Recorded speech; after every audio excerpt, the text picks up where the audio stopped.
अस्सलाम वालेकुम वीवर्स, कैसे हो? उम्मीद करती हूँ खैरियत से होंगे। आज मैं आपको गाउन कटिंग और स्टिचिंग बताऊंगी। ये देखिए, मैंने गाउन रख लिया है। फ्रंट वाला है जो वो मैंने 4 इंच कम रखा है चौड़ाई से, और ये मैं जो नाप है ये बैक वाले से नाप कर रख रही हूँ। नाप जो है ये मैंने बैक वाले से नाप कर रखा है। फ्रंट वाला क्योंकि छोटा है इसलिए मैंने उससे नाप नहीं रखा। और ये मैंने फिटिंग से गाउन खुला रखा है क्योंकि गाउन फिटिंग में नहीं होता, हल्का सा लूज़ वाला है। इस तरह से ये शोल्डर मैंने कटिंग की है नाप के मुताबिक। अगर आपने नाप से खुले रखने हैं, आप नाप से 1 इंच ज़्यादा मार्किंग कर सकते हैं। और जो मैंने मार्किंग की है उसी पर अब मैं कटिंग करूँगी। आप एयर लाइन में भी ये गाउन रख सकती हैं। मैंने नीचे से ज़्यादा खुले घूम नहीं किए हैं। और ये बंद चाक वाला गाउन है।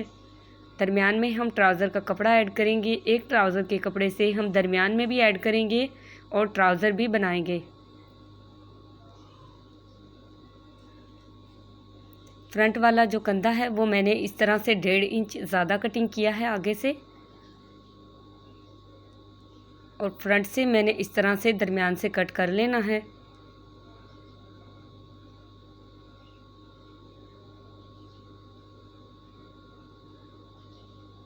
इस तरह से कट करने के बाद ये देखें, ट्राउज़र का मैंने इस तरह से कपड़ा लिया है। ये ट्राउज़र का एक पीस लिया है, दूसरे पीस से हम ट्राउज़र का इस तरह से ये जो एक्स्ट्रा कपड़ा है ये अंदर डालकर हमने ट्राउज़र कटिंग करना है। सिर्फ फ्रंट वाला मैं इस तरह से आगे से कपड़ा ऐड करूँगी, बैक पर मैं कपड़ा नहीं लगाऊंगी।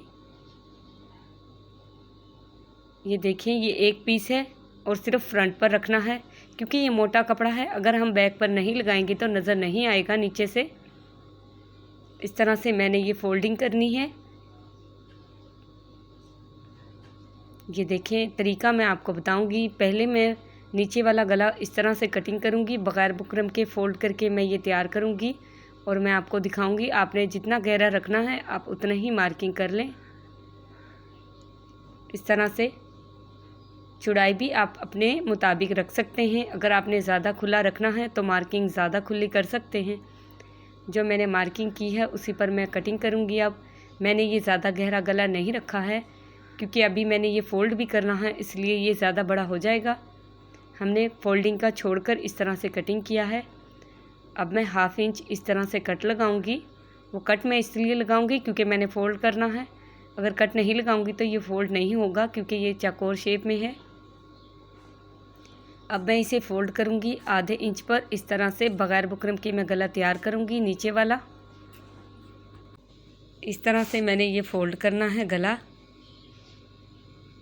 क्योंकि मैंने कट लगा लिया था तो ये आसानी से इस तरह से फ़ोल्ड हो जाएगा।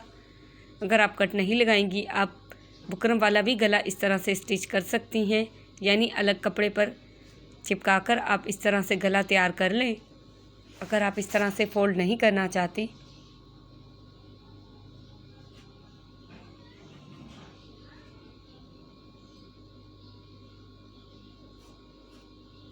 ये देखिए, मैंने गला इस तरह से फ़ोल्ड कर लिया है।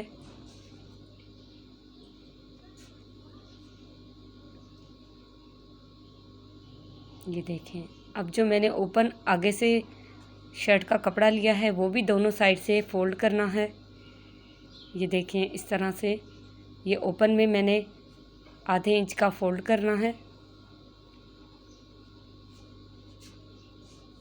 आपने दोनों साइड से बराबर फ़ोल्ड करना है। ये दोनों फ़ोल्ड करने के बाद मैं आपको बताऊंगी ये आपने किस तरह से गले पर स्टिच करने हैं। उम्मीद करती हूँ आपको ये कटिंग और स्टिचिंग समझ आएगी और पसंद आएगी। अगर आपको ये वीडियो पसंद आए तो मेरी वीडियो को लाइक और चैनल को सब्सक्राइब करें। ज़्यादा से ज़्यादा कमेंट करें।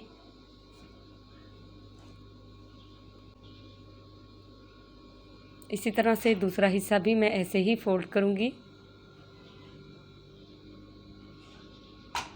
ये बिल्कुल आसान है, आप इस तरह आसानी से गाउन घर में खुद तैयार कर सकती हैं। अगर आपको कोई चीज़ समझ नहीं आती आप कमेंट में मुझसे पूछ सकती हैं।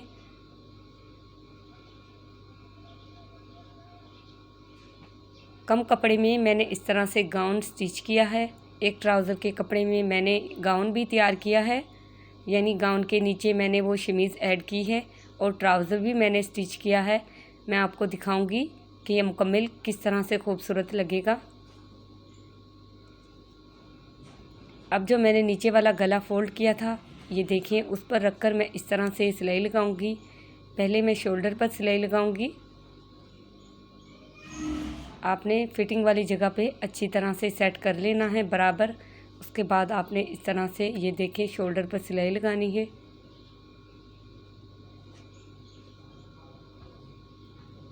उसके बाद आपने इस तरह से सिलाई के ऊपर ही सिलाई लगानी है, जो मैंने फोल्डिंग की सिलाई लगाई थी। इस तरह से हमने ज़्यादा नीचे तक सिलाई नहीं लगानी। अगर आपको ज़्यादा सिलाई लगानी है तो आप नीचे तक लगा सकती हैं।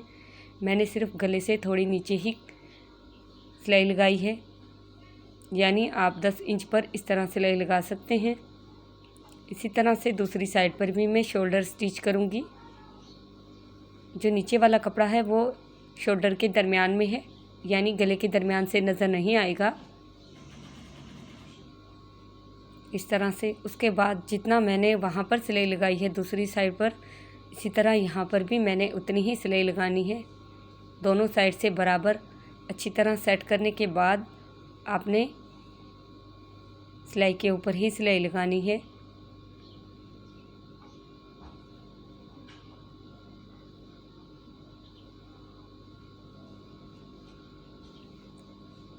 सिलाई लगाने के बाद ये हमारा फ्रंट वाला हिस्सा जो है वो तैयार हो गया है। ये बाजू में फ़ोल्ड कर रही हूँ। इस तरह से आधे इंच के फ़ोल्ड करने हैं। आप अगर कोई लेस भी लगाना चाहती हैं तो लेस भी ऐड कर सकती हैं, मगर मैं इस पर कोई लेस बटन नहीं लगाऊंगी। बग़ैर लेस और बटन के ये बहुत खूबसूरत डिज़ाइन लगेगा। ये न्यू तरीका है गाउन का। आप इस तरह से कटिंग और स्टिचिंग कर सकती हैं। ये देखिए, ये मैंने फ्रंट वाला हिस्सा तैयार कर लिया है। अब मैं शोल्डर जोड़कर आगे से बाजू स्टिच करूँगी। ये देखिए, इस तरह से ये है। शोल्डर मैंने इस तरह से स्टिच कर लिए थे। अब मैं बाजू आगे से फ़ोल्ड कर रही हूँ। उसके बाद मैं आपको दिखाऊंगी फिटिंग की सिलाई लगाकर आपने गाउन की फ़िटिंग किस तरह से करनी है। गाउन की जो फ़िटिंग है वो हमने ज़्यादा नहीं करनी है, हल्की सी रखनी है, गुलाई शेप नहीं देनी। ये देखिए, ये नीचे वाला हिस्सा है आगे से हमारे अस्तर का, और ये फ्रंट वाला है ऊपर से। हमने दोनों बराबर रखकर इस तरह से बाजू लगानी है। पहले आप दरमियान से बाजू नाप सकती हैं, उसके बाद आप स्टिच करें। ये देखें, अगर आपकी बाजू छोटी है आप हाफ इंच कम रख सकते हैं दोनों साइड से, फिर हाफ इंच कम हो जाएगा।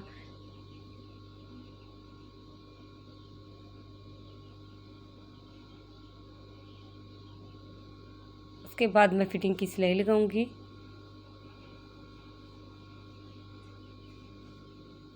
ये देखें, हमने इस तरह से फिटिंग की सिलाई लगानी है। हमने दोनों कपड़ों को ज़्यादा छोटा बड़ा नहीं करना, बिल्कुल सेम रखना है। इस तरह ये फ्रंट वाला हिस्सा है और हमने गाउन की इस तरह से गुलाई नहीं करनी है। ये देखें, इस तरह से आपने फिटिंग लगानी है।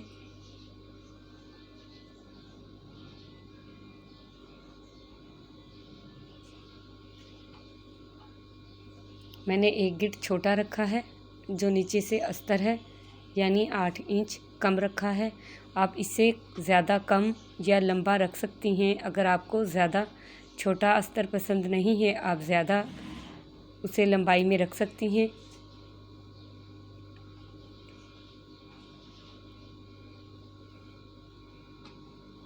दरमियान से जो अस्तर नज़र आ रहा है, आप उस पर टसल वगैरह भी लगा सकते हैं ताकि दरमियान में नज़र आए। इस तरह से अब मैं बैक गला स्टिच करूँगी। मैंने फिटिंग की सिलाई लगा ली है। बैक गला कटिंग करने का ये देखिए बिल्कुल आसान तरीका है। आप मुकम्मल शर्ट सीने के बाद भी बैक गला बना सकती हैं। ये पट्टी मैंने ली है रेब वाली। इस तरह से शोल्डर पर मैंने रखकर सिलाई लगाई है। उसके बाद मैं गुलाई में सिलाई लगाऊंगी। ये देखें, इस तरह सिलाई लगाने के बाद फिर मैं शोल्डर पर सिलाई लगाऊंगी। पट्टी को इस तरह से लगाकर, इस तरह पट्टी लगाने से हमें फ़ोल्ड करते हुए आसानी होगी। ये देखें, हमने इस तरह आसानी से फ़ोल्ड कर लिया है। उसके बाद इस तरह से आप गुलाई शेप में सिलाई लगाएंगी तो आसानी से लगेगी। आपको गुलाई करने की भी ज़रूरत नहीं पड़ेगी और कोई चुनटे वगैरह भी नहीं आएंगी। आसानी से ये फ़ोल्ड हो जाएगी पट्टी। बैक गला रेब वाली पट्टी से ही बनाएं। अगर आप रेब वाली पट्टी नहीं लेंगी तो आपसे बैक गला सही नहीं बनेगा। इसके बाद नीचे से दामन का जो घूम है वो मैं फ़ोल्ड करूँगी इस तरह से। ये बंद चाक वाली गाउन थी, हमने ये इस तरह से फ़ोल्ड करना है। ये बिल्कुल बारीक फ़ोल्ड नहीं कर रही मैं, 1 इंच का फासला रख कर रही हूँ, क्योंकि गाउन जो है वो हम ज़्यादा फ़ोल्ड करेंगे तो ज़्यादा खूबसूरत नज़र आएगा। इसलिए हमने बारीक फ़ोल्ड नहीं करना, 1 इंच का फ़ोल्ड करना है।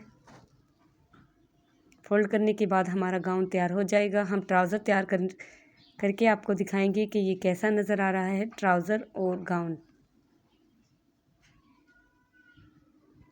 ये देखिए, मैंने इस तरह से गाउन तैयार कर लिया है। दोनों तरफ से मैंने इस तरह से सिलाई लगाई है। ये देखें,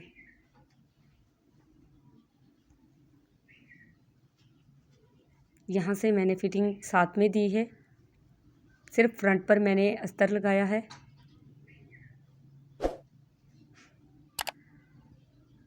उम्मीद करती हूँ आपको ये वीडियो पसंद आएगी।